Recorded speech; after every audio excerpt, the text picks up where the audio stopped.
Hello everyone. आज हम start करने वाले हैं लाइव प्रोसेस। जैसे कि आप सबको पता है एग्ज़ाम सिर्फ कुछ ही दिन बचे हैं, तो मैं ट्राई करूंगा कि वन शॉट में सारा टॉपिक कवर कर दूं। सो चलिए शुरू करते हैं। ये जो फर्स्ट पेज है, इस फर्स्ट पेज में जो है सिर्फ जो मेन मेन चीज़ें हैं वो मैं हाईलाइट कर चुका हूँ। और इस पैराग्राफ में सबसे जो मेन क्वेश्चन है वो ये है कि why are molecular movements needed for life. मतलब इस पैराग्राफ में एक्चुअली ये बताया गया है कि कौन-कौन से ऑर्गेनिज्म लिविंग है, कौन-कौन से ऑर्गेनिज्म नॉन लिविंग हैं, कैसे हम डिफाइन कर सकते हैं। तो आप बोल सकते हैं कि जो जिस ऑर्गेनिज्म में मूवमेंट होता है वो लिविंग है, जिस ऑर्गेनिज्म में ग्रोथ होता है, रिप्रोडक्शन होता है वो लिविंग है। लेकिन यहाँ पे बहुत सारी चीज़ों पर बात किया गया है। जो रनिंग करते हैं, च्यूइंग करते हैं, शाउटिंग करते हैं, हम उनको बोल सकते हैं कि वो लिविंग है। लेकिन जो स्लीप जो सोते रहते हैं, तो क्या हम उनको बोल सकते हैं क्या लिविंग है? या हाँ, ऑब्वियसली बोल सकते हैं, क्योंकि उनका ब्रीदिंग चलता रहता है। उसके बाद वो बोल रहा है कि प्लांट्स के केस में क्या? तो वो ये बोल रहा है कि क्या हम जो ग्रीन दिखते हैं उनको हम सिर्फ लिविंग बोलेंगे, या जो ग्रीन नहीं दिखते उनको भी लिविंग बोलेंगे? हम बोलेंगे हाँ, जो ग्रीन दिखते हैं और जो नहीं दिखते हैं दोनों को हम लिविंग बोलेंगे। जो ग्रीन नहीं दिखते हैं उनमें हम कैसे बोल सकते हैं कि वो लिविंग है? उनमें ग्रोथ चल रहा है। तो ये सब जो है डिफाइनिंग कैरेक्टरिस्टिक है। मतलब कौन कौन से लिविंग है, कौन कौन से नॉन लिविंग है। इससे हम आइडेंटिफाई कर सकते हैं कि क्या लिविंग है और क्या नॉन लिविंग है। उसके बाद देखो, यहाँ पे बोल रहा है कि but A plant that is not visibly growing is still alive. वो बोल रहा है कि ऐसा जरूरी नहीं है कि हर प्लांट जो है विजिबल ग्रोथ दिखे। कुछ प्लांट जो है उनके अंदर ही कुछ ग्रोथ हो रहा होगा, जो जिसको या अंदर ही कुछ मूवमेंट हो रहा होगा जो कि हमको पता नहीं चल रहा होगा। तो वो बोल रहा है कि क्या हम इनविजिबल मूवमेंट को मान सकते हैं? मतलब सिर्फ विजिबल मूवमेंट को हम लिविंग लिविंग या नॉन लिविंग बोलेंगे, इससे जो है ये एनफ नहीं होगा।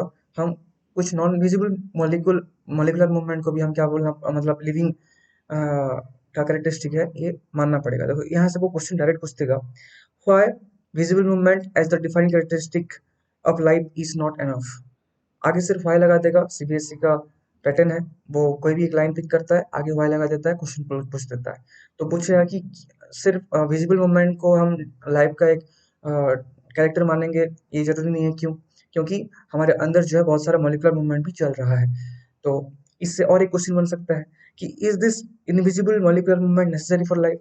जितने भी इनविजिबल मॉलिक्यूलर मूवमेंट हमारे बॉडी के अंदर चल रहा है, जितने मॉलिक्यूल हमारे जैसे कि कार्बन डाइऑक्साइड, ऑक्सीजन, जो एक्सचेंज हो रहे हैं, जो मॉलिक्यूल एक्सचेंज हो रहे हैं, क्या ये ज़रूरी है कोई किसी को बोलने के लिए कि लिविंग है या नॉन लिविंग है? हाँ, ऑब्वियसली ज़रूरी है। अगर तुम ये सेम क्वेश्चन बायोलॉजिस्ट को पूछोगे तो वो बोलेंगे यस, ये ज़रूरी है।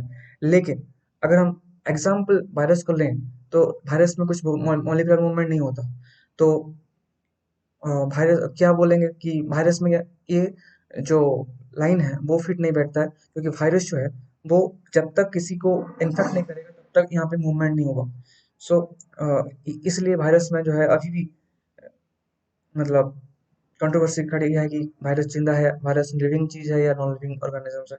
तो अ, वो कंट्रोवर्सी में हम नहीं जाएंगे। सिर्फ इतना याद रखो कि विजिबल मूवमेंट से विजिबल मूवमेंट भी और इनविजिबल मूवमेंट भी जरूरी है एक लिविंग को लिविंग बोलने के लिए। ओके, सो क्वेश्चन यहीं से बन सकता है कि why are molecular movement needed for life.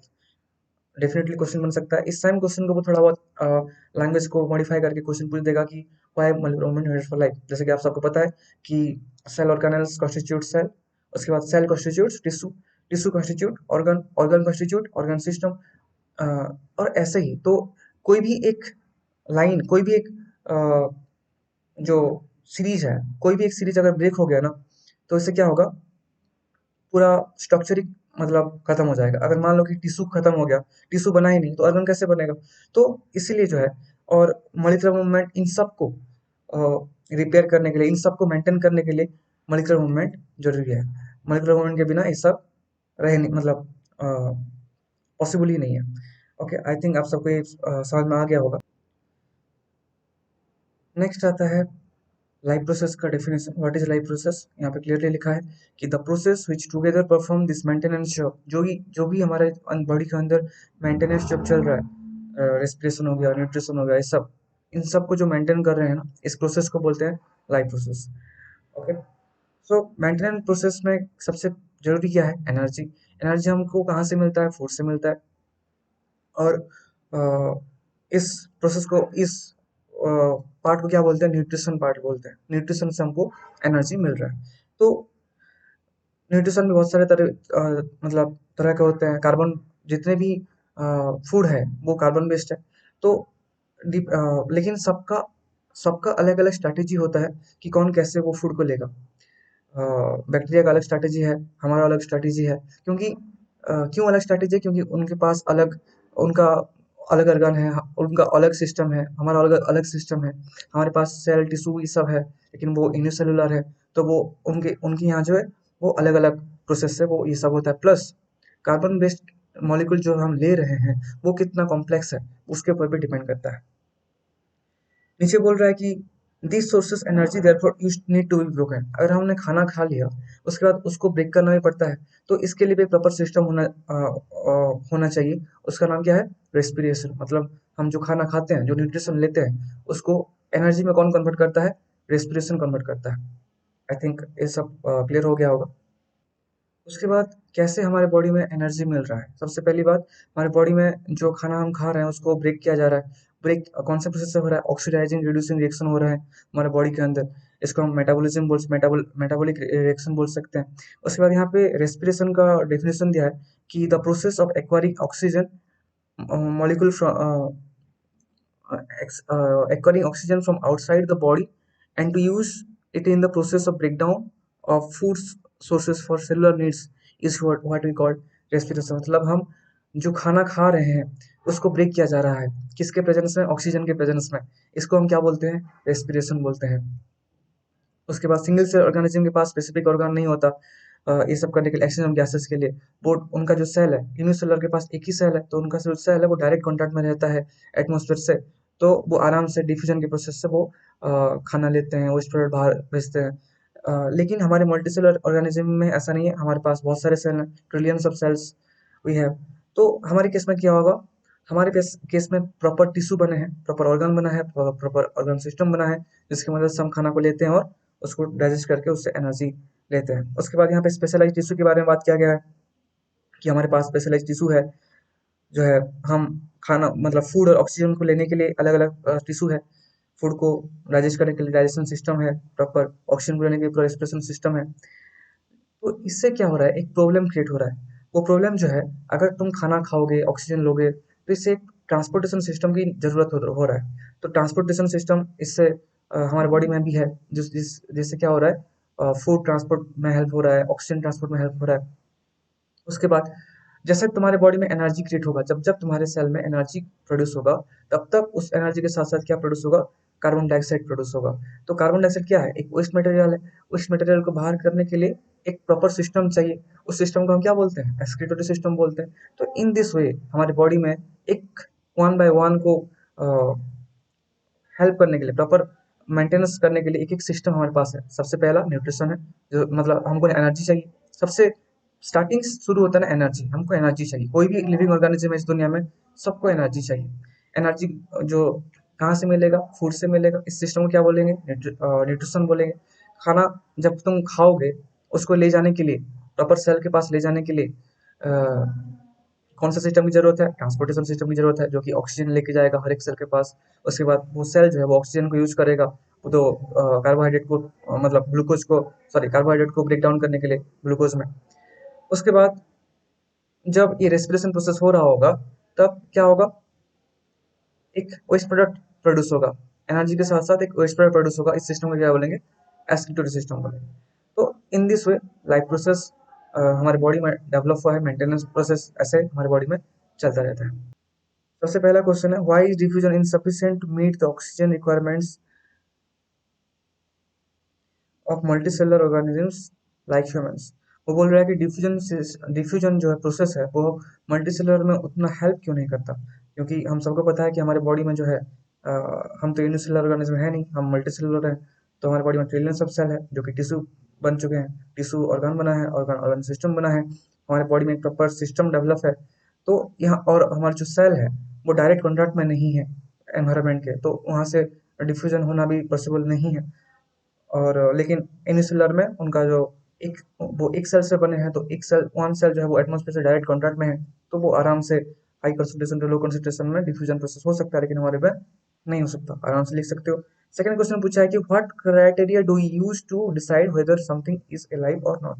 तो अलाइव का कैरेक्टरिस्टिक पूछा है, किसको हम जिंदा बोलेंगे, जिसमें ग्रोथ हो रहा होगा, जिसमें रिप्रोडक्शन हो रहा होगा, जिसमें मूवमेंट हो रहा होगा, जिसमें ब्रीदिंग हो रहा होगा, ये सब कैरेक्टरिस्टिक लिखोगे आप। नेक्स्ट क्वेश्चन पूछ रहा है कि what are outside raw materials use for an organism. हमको क्या क्या चाहिए रॉ मटेरियल्स, ऑक्सीजन चाहिए, वाटर चाहिए, इसके बिना हम जी ही नहीं सकते। What process would you consider essential for maintain life. कौन कौन सा प्रोसेस जरूरी है, मैंने अभी बोला। पहले तो खाना चाहिए हमको, न्यूट्रिशन। उसके बाद खाने खाने खाने का मॉलिक्यूल हर सेल के पास पहुंचे, इसके लिए हमको प्रॉपर एक ट्रांसपोर्टेशन सिस्टम चाहिए। उसके बाद रेस्पिरेशन होगा, मतलब ऑक्सीजन के यूज करके एनर्जी प्रोड्यूस होगा। एनर्जी प्रोड्यूस होने के बाद वेस्ट मटेरियल भी प्रोड्यूस होगा, तो वेस्ट मटेरियल को बाहर करने के लिए एक्सक्रीशन चाहिए। तो nutrition, transportation, respiration and excretion, सारे प्रोसेस हमको जरूरी है।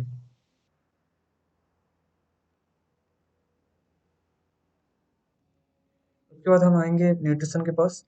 न्यूट्रिशन मतलब फूड हम कैसे लेते हैं, किस किस कौन कौन से मेथड से हम लेते हैं। How do living things get their food. हम दो तरह से ले सकते हैं, एक खुद बना सकते हैं, दूसरा किसी और के ऊपर डिपेंड कर सकते हैं। जो लोग खुद बनाते हैं उनको हम बोलते हैं ऑटोट्रोपिक। ऑटो मीन्स ओन, जो खुद खाना बनाते हैं उनको हम बोलते हैं ऑटोट्रोपिक। और जो दूसरों के ऊपर डिपेंड करते हैं उसको हम बोलते हैं हेट्रोट्रोपिक।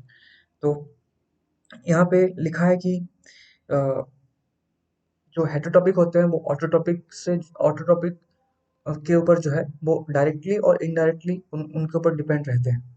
और जो ऑटोट्रोपिक होते हैं वो सब जो है वो खुद खाना बनाते हैं, और वो ऑर्गेनिक, जो इनऑर्गेनिक मटेरियल है उसको मिला के वो ऑर्गेनिक बना देते हैं। जैसे कि कार्बन डाइऑक्साइड, वाटर और लाइट को यूज करके जो प्लांट है वो एक ऑर्गेनिक सब्सटेंस बना देता है, जिसको जिसको कि हम ग्लूकोज या कार्बोहाइड्रेट बोलते हैं। उसके बाद आता है देखो ऑटोट्रोपिक न्यूट्रिशन। ऑटोट्रोपिक न्यूट्रिशन में तो सबको पता है कि ये ग्रीन प्लांट्स इसको यूज करते हैं फोटोसिंथेसिस का प्रोसेस से। फोटोसिंथेसिस में क्या क्या होता है, सबको पता है। फोटो मीन्स लाइट, लाइट को यूज करके वो फूड बनाते हैं। बहुत लोग ये सोचते हैं कि फोटोसिंथेसिस सिर्फ प्लांट्स में ही होता है, ऐसा नहीं है। फोटोसिंथेसिस बैक्टीरिया में भी होता है, ब्लू ग्रीन algae में भी होता है। तो फोटो मतलब लाइट, लाइट को यूज करके जो भी खाना बना रहा है वो फोटोसिंथेसिस कर सकता है। जैसे कि मतलब लाइट को एब्जॉर्ब करने के लिए जिसके पास पिगमेंट है, क्लोरोफिल, मतलब वो फोटोसिंथेसिस परफॉर्म कर सकता है। जैसे कि जो जो बैक्टीरिया फोटोसिंथेसिस परफॉर्म करते हैं उनको हम बोलते हैं फोटोसिंथेटिक बैक्टीरिया। उसके बाद जो algae जो है लाइट को यूज करके फोटोसिंथेसिस करते हैं उनको बोलते हैं ब्लू ग्रीन algae। ये सब फोटोसिंथेसिस जो है सिर्फ प्लांट्स में नहीं होता, बैक्टीरिया और algae में भी होता है। फोटोसिंथेसिस में क्या क्या होता है, सिक्स क्लास से पढ़ते आ रहे हो कि हम यहाँ पे कार्बन डाइऑक्साइड, वाटर और लाइट के प्रेजेंस में क्या होता है, कार्बोहाइड्रेट बनता है। और क्लोरोफिल का काम क्या है, क्लोरोफिल जो है वो लाइट को ट्रैप करता है, उसके बाद ही सब प्रोसेस हो पाता है। अब नेक्स्ट जो जो चीज़ है वो इम्पोर्टेंट ये है कि कार्बोहाइड्रेट्स के ऊपर वो क्वेश्चन पूछ सकता है कि कार्बोहाइड्रेट्स कौन से फॉर्म में फॉर्म मतलब प्रोड्यूस होता है प्लांट के अंदर, उसके बाद कौन से फॉर्म में ट्रांसफर होता है, कौन से फॉर्म में स्टोर होता है। ये क्वेश्चन बन सकता है। तो याद कर लेना कि कार्बोहाइड्रेट जो है हमेशा कौन से फॉर्म में प्रोड्यूस होगा, ग्लूकोज के फॉर्म में प्रोड्यूस होगा। कौन से फॉर्म में स्टोर होगा, स्टार्च के फॉर्म में स्टोर होगा। कौन से फॉर्म में ट्रांसफर होगा, सुक्रोज के फॉर्म में ट्रांसफर होगा। डायरेक्ट क्वेश्चन एमसीक्यू बन सकता है कि in which of the following carbohydrate transfer in which of the uh, in which form, ऐसा क्वेश्चन आ सकता है कि कौन से फॉर्म में जो कार्बोहाइड्रेट है वो ट्रांसफर होता है, तो आंसर हो जाएगा सुक्रोज। और यहाँ पे उसने और एक लाइन में हाईलाइट किया हूँ कि हम जो जैसे प्लांट स्टोर कर रहा है स्टार्च के फॉर्म में, वैसे एनिमल भी स्टोर करते हैं खाना। तो वो कौन से फॉर्म में स्टोर करते हैं, वो जो है ग्लाइकोजन के फॉर्म में हम स्टोर करते हैं। उसके बाद यहाँ पे फोटोसिंथेसिस का इक्वेशन दिया है, ये सब अच्छे से याद कर लेना। डायरेक्ट क्वेश्चन तो नहीं पूछेगा, लेकिन अगर क्वेश्चन पूछा कि एक्सप्लेन फोटोसिंथेसिस, तो इस इक्वेशन को तुम लिख सकते हो। उसके बाद आता है प्रोसेस, कौन कौन से प्रोसेस से फोटोसिंथेसिस होता है। फोटोसिंथेसिस में तीन प्रोसेस होता है, एब्जॉर्प्शन, कन्वर्सन एंड रिडक्शन। याद कर लेना। एब्जॉर्प्शन क्या ऑब्जर्व कर रहा है, लाइट एनर्जी ऑब्जर्व कर रहा है।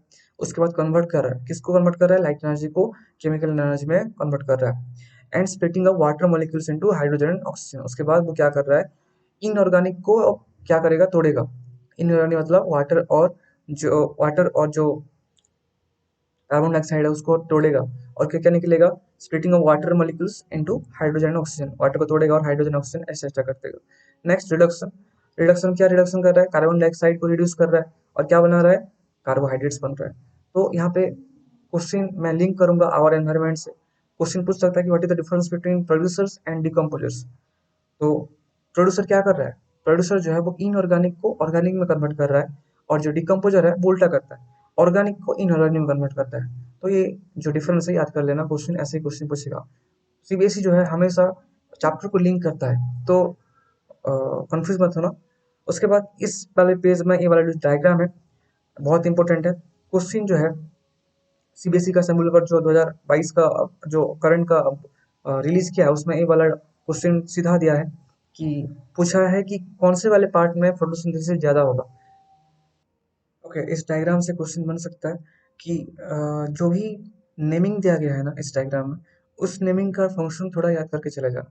जैसे कि यहाँ पे ऑक्सीक्यूटिबल दिया गया है, upper epidermis, lower epidermis, guard cell, air spaces, chloroplast, phloem xylem, इन सब का थोड़ा फंक्शन पढ़ के चले जाना।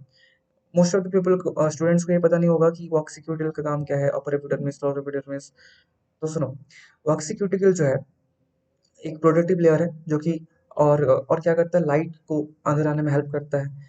उसके बाद अपर एपिडर्मिस में वॉक्सी क्यूटिकल पाया जाता है, और अपर एपिडर्मिस और लोअर एपिडर्मिस का डिफरेंस पूछ सकता है कि what is the difference between upper epidermis and lower epidermis.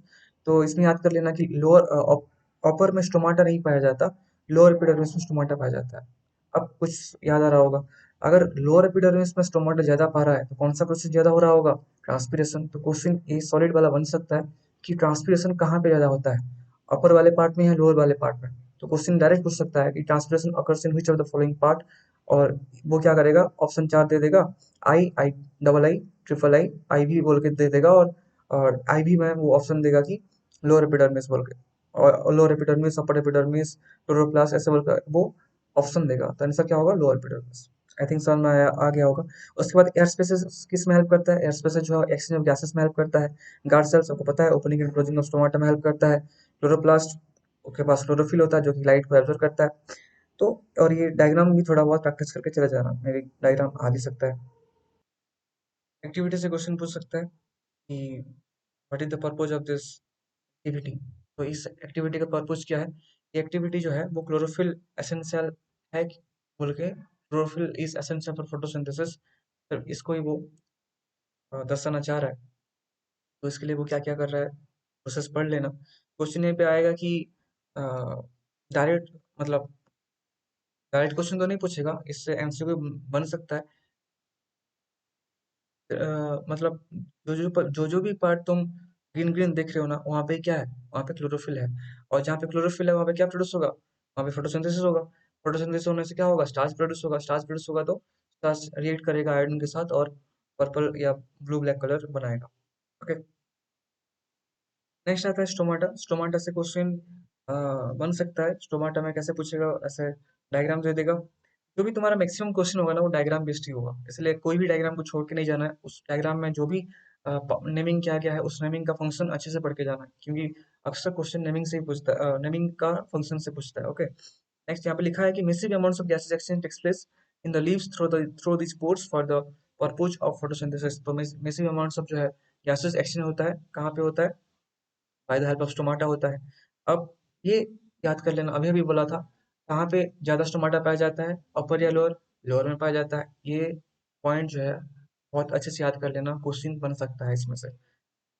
उसके बाद 2020 का क्वेश्चन है शायद कि exchange of gases occurs across the surface of stems, roots and leaves. Question पूछ दिया था कि how exchange of gases occurs through stems, roots and leaves. तो तुमको यहाँ पूरा क्लियरली लिखना था कि स्टेम्स में क्या होता है, लेंटिसल्स होता है, रूट्स में रूट हेयर होता है, लीव्स में स्टोमाटा होता है जो कि हेल्प करता है एक्सचेंज ऑफ गैसेस में। उसके बाद यहाँ पे लास्ट लाइन में लिखा है कि opening and closing of stomata में कैसे हेल्प करता है गार्ड सेल्स। आपको पता है कि जहाँ अगर वाटर वाटर अगर फ्लो इनटू हुआ तो जो स्टोमाटा ओपन हो जाएगा, और वाटर अगर बाहर चला गया तो स्टोमाटा क्लोज हो जाएगा। उसके बाद ये एक्टिविटी से क्वेश्चन पूछ सकता है कि कौन सा केमिकल यहाँ पे है।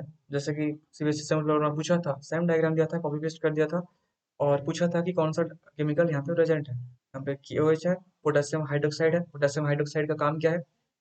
ये जो है कार्बन डाइऑक्साइड को एब्जॉर्ब कर लेता है। तो वो क्वेश्चन पूछ नेक्स्ट क्वेश्चन पूछ सकता है कि इनमें से कौन से वाले प्लांट मतलब नहीं डेड होगा, कौन सा वाला प्लांट मर जाएगा, ऐसे क्वेश्चन भी में भी आ सकता है। तो ऑब्वियस सी बात है, अगर CO2 अगर सब एब्जॉर्ब कर लेगा ये वाला केमिकल, तो प्लांट के लिए तो कुछ बचेगा नहीं, फिर प्लांट मर जाएगा। लेकिन ये वाला प्लांट एटमोसफेयर में प्रेजेंट है, CO2 तो आराम से ले लेगा और वो बच सकता है। Okay, next. उसके बाद हमको यहाँ पे ये बोल रहा है कि ऑक्सीजन, कार्बन डाइऑक्साइड, ये तो मेजर न्यूट्रिएंट्स हैं। उसके अलावा और क्या क्या चाहिए? वाटर, कार्बन डाइऑक्साइड, इसके अलावा और क्या क्या चाहिए? यहाँ पे लिखा है कि other materials like nitrogen, phosphorus, iron, magnesium, very very important. ये वाला एग्जाम्पल जो है वो अच्छे से याद कर लेना। क्वेश्चन डायरेक्ट पूछ देगा, what are the other materials required by plant. Okay, तो यहाँ पे क्या क्या होगा? नाइट्रोजन होगा, फास्फोरस होगा, iron, magnesium. Nitrogen is an essential element used in the synthesis of proteins. Question MCQ बना सकता है, which of the following helps, which of the following elements helps in the protein synthesis in the plant? तो clear cut answer क्या होगा? Nitrogen होगा। अब इसको थोड़ा बहुत घुमा के भी पूछ सकता है, कौन सा ऐसा एलिमेंट है जिसको जो है प्लांट यूज करता है प्रोटीन सिंथेसिस में, और वो वाला एलिमेंट को कन्वर्ट करता है कौन? बैक्टीरिया कन्वर्ट करता है।